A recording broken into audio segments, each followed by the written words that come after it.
Il repose là, dans ce mausolée sur la place Rouge. Ça fait 93 ans qu'il est mort et il n'a pas pris une ride. Comme Blanche-Neige, Lénine est couché dans son cercueil en verre et il a l'air plutôt en forme. On a presque envie de jouer avec lui à « Je te tiens, tu me tiens par la barbichette ». Encore qu'avec Lénine, faut pas trop rigoler. En 2015, 2 membres d'un collectif d'artistes ont tenté de le ressusciter à coups d'eau bénite en disant « Lève-toi et marche ». Mais n'est pas Jésus qui veut, Lénine n'a pas sourcillé et eux ont pris 10 jours de prison pour quelques gouttes d'eau sur un mur. Et si certains tentent de le réveiller, d'autres pourraient avoir envie de le tuer une seconde fois. C'est sûrement pour ça que la paroi est en cristal pare-balles. Et attention, la visite est stricte. Interdiction de parler, de prendre des photos, de porter un couvre-chef pour les hommes et de mettre ses mains dans les poches.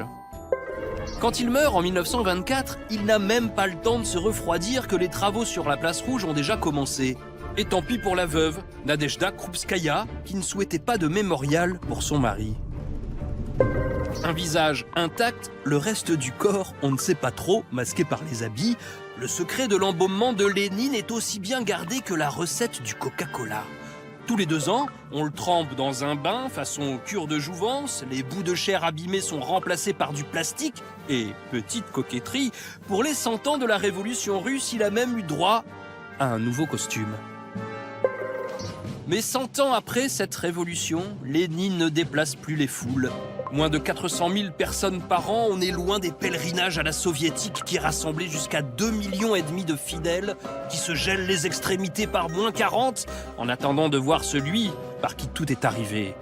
Lui, qui était plutôt du genre à penser que la religion c'est l'opium du peuple, le voilà immortel comme un dieu, et en plus, le pauvre ne peut même pas se retourner dans sa tombe.